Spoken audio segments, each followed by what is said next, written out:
Hey, welcome back to iAllegedly. I'm Dan. I've got a good one for you today because one thing that blows me away is people that are put in trusted positions and they take advantage of the system, they take advantage of us, and when they get caught, they fall pretty hard. Please hit the like button, subscribe to the channel, and today we have a sponsor, DeleteMe, which I've had a lot of people ask me about lately, so timing couldn't be more better. Think about this, guys. For some reason, there's been a lot of postal inspection fraud lately and postal carrier theft. And, it blew me away because there was one story where Cambria Hopkins went out and she was a postal carrier. And what she did was she figured out a way to steal checks, which is horrible. Absolutely awful that this woman did this. But one thing that she did was hooked up with a man named Malik Jones and sold him the arrow key. And I'm like, well, what's an arrow key? The arrow key is the master key that opens up the back of an entire post office box for like an apartment complex and places like that. So she hooks up with this guy, and then he went out and recruited friends to go and open mail and steal checks, look for things that look like checks and steal the checks.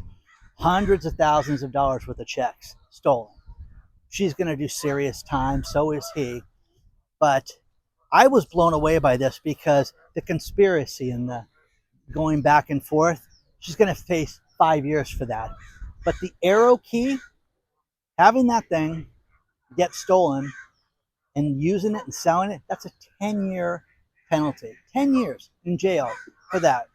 So you don't realize how, our mail is supposed to be protected by these people. But the best one is Scott Kelly. Scott Kelly was a postal inspector. The Postal Inspection Service for the United States of America is the cops of the post office. This guy figured out in New York that there were a lot of elderly people that were scammed with what they call a Jamaican scam. And the Jamaican scam was, hey, listen, Dan, you won the lottery, but for you to win the lottery, you need to send us cash. You need to send us $1,600, $2,800, whatever the figure is. And if you do this, we'll send you your lottery winnings. Oh my gosh, I want my $800,000. I want my $1,000,000. So they would do this. Mr. Kelly, being the degenerate that he is, he figured out that this money was sent. So they would look for this money. And then what he would do is he would anonymously send emails to the postal inspectors to keep an eye out on the scam checks coming in. And hey, when you guys get these envelopes, you have a second party open it, and then you send me the cash. Only problem was the guy didn't return the cash. He kept the money. So wild, guys. Absolutely wild. Now, this degenerate took this money and used it for hookers. He hired 2 separate escrow or outcall services and spent $15,400 for 2 different women.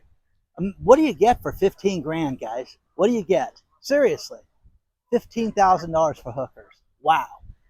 Okay, and then the next thing was the guy built a patio in his backyard, renovated his house, did all these different remodels using the stolen funds that he took from other people. Now remember, he's the cop of the Postal Service. Isn't that terrible? It's horrific.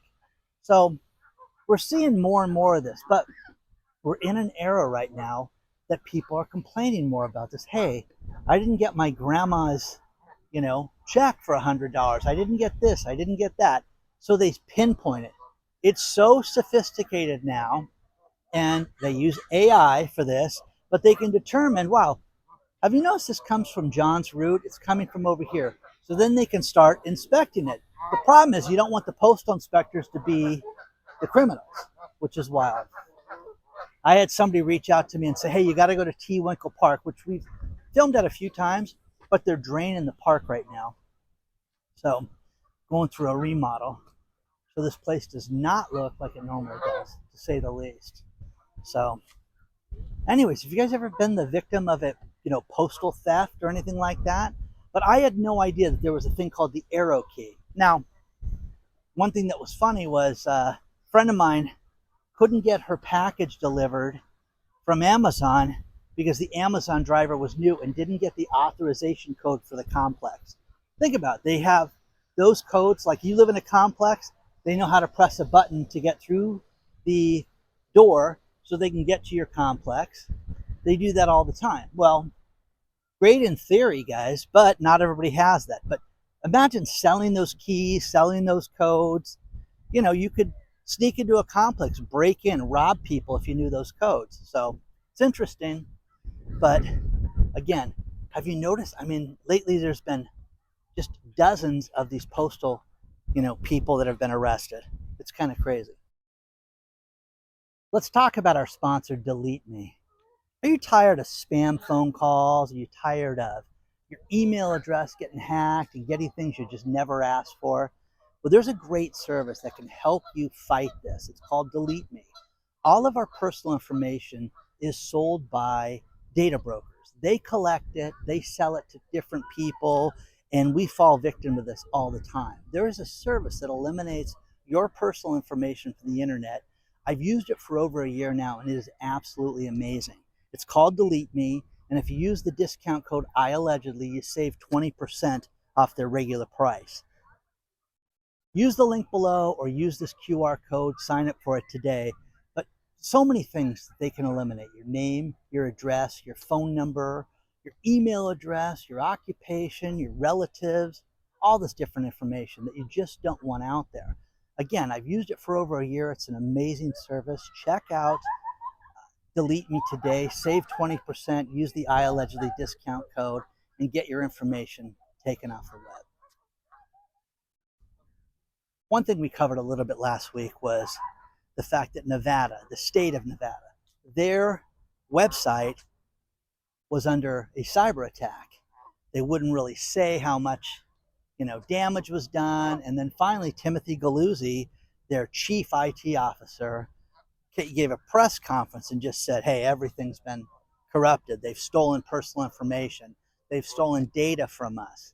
And we don't know the extent of it yet. Guys, think about everything like your state has. I live here in California. Think of everything the state of California has on me, okay? From social securities to addresses to phone numbers to everything. Bank account information, everything. Well, Nevada's no different, guys. Nevada's an absolute mess right now. And it's just, it's still down, but they cannot conduct business right now. That's the thing that blew me away. And Nevada.com, nv.gov, the filming of this video, the site's still down. Isn't that crazy? So, I mean, these guys did a number on these guys. So, between that and let's talk about Vegas for a second. Vegas is experiencing still another month of down sales. You've got, it looks like 9 straight months of down tourism and traffic. Again, what's the answer for this? Is it too expensive? Do people not have extra money to piss away? The casinos are making money.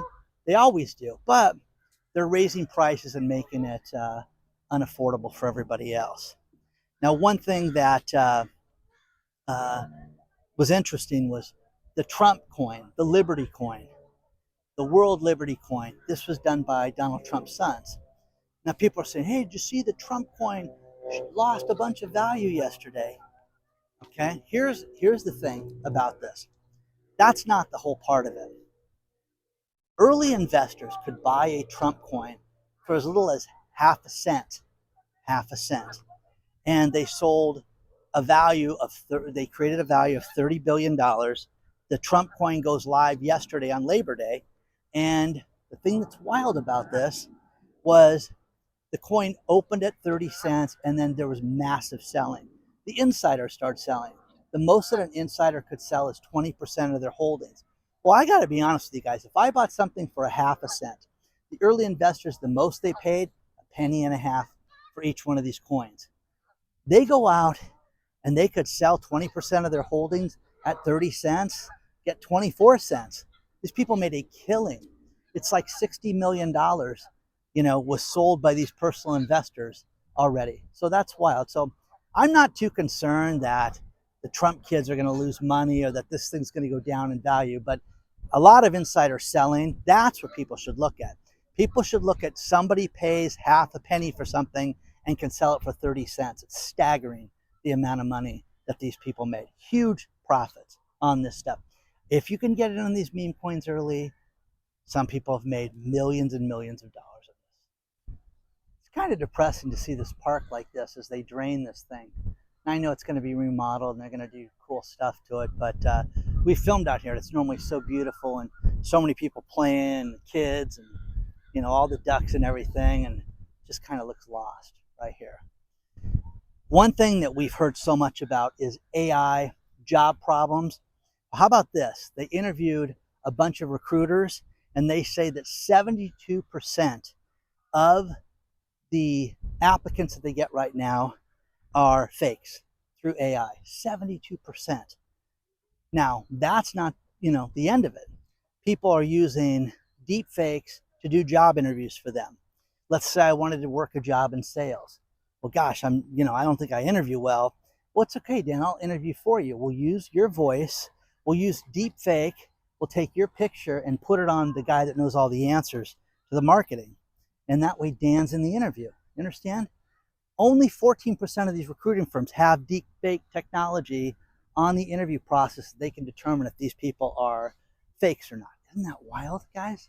There's just so many of these jobs that are being ran, and it's just by AI and by all these different fake bots. So, a friend of mine told me about how, hey, you're going to see more and more of these, people applying for hundreds of jobs at a time. God love you if you can do that. But eventually you got to show up and you got to be the person that can go through the interview process. You'd think. I think about my friend and how it took him 3 months to find a job, really qualified. But the stuff that they had him do, I'll tell you, and I give you a few things. They would, hey, listen, they would start to do the interviews via face. And they'd go, listen, Tom, we're going to end it here. We're going to call you. And is your phone number this? Yeah, we're calling you right now. Instantly call. Before he even got off the FaceTime, so they would hear the phone ring and he would answer it, and then they would get off the Zoom. They'd talk to him. Okay, blah, blah, blah. How about this? How about that? Okay, let's go back onto Zoom. We'll send you a new Zoom link. Send him a new Zoom link, and then he'd have to answer that. So they did this, and we couldn't figure out, oh my God, that's kind of nutty. Is this company stupid? No, the company was trying to fight AI fraud. So I haven't seen anything yet, guys. I think this is just the beginning of it. I'm going to finish this video with these last few things. Don't forget to join our email list. The link is below in the video description. We've heard so much talk about tariffs, and I found a great article from Small Business Exchange. It will be below, talking about, who's going to be most affected by tariffs. And the 5 areas are construction, manufacturing, retail, professional services, and then you're going to have regional disparities that are going to affect everything as far as getting the product and logistics. Now, here's the thing. Global supply chain is going to be affected hugely. Construction, 78% of the construction prices are going to be affected, and products are going to be affected because of these tariffs. It's going to affect everything from small jobs to big construction to builders and all the stuff that's brought in from out of the country. Again, guys, you don't realize how much lumber is shipped in, how much metal, wiring, all this stuff that's not made in the United States, that's brought in from around the world. The next thing that we've talked a lot about is fast food prices. It's not a deal anymore. There are no deals on fast food prices right now. And it used to be something that was an inexpensive way to feed yourself. Now it's not. I mean, people are better off to go make their own food than to go out and to, eat at a fast food restaurant. It's just the way it is, guys. I mean, there's just no two ways about it. Name a fast food restaurant right now that's good value and good prices. I can't name them right now. I cannot name them. Now, this is something, this is creepy, okay? I consider myself a semi-religious person, but they're talking about how AI apps are going to be able to talk to the dead within 5 years. Well, it seems kind of satanic to me. It seems kind of awful. Oh yeah, I'm going to talk to an app and talk to grandma. Oh, my mom, let me let her know about the Dodgers because she's such a huge fan. Come on, guys. Doesn't that get weird? Doesn't that, like, you sit there and go, maybe this isn't the right thing to do? Okay? Even if it's fake. I mean, what are we going to get to? Well, you'll never visit a cemetery again. You'll be able to just to talk to everybody via the AI app. Okay. Okay. Seems creepy to me. How about you? Think it's creepy? I do. That's the last story in the video. Hit the like button, subscribe to the channel, and if you want to get a hold of me, it's hello at iAllegedly, and I'll see you soon. And it's, almost 98 degrees out today. I'll see you soon.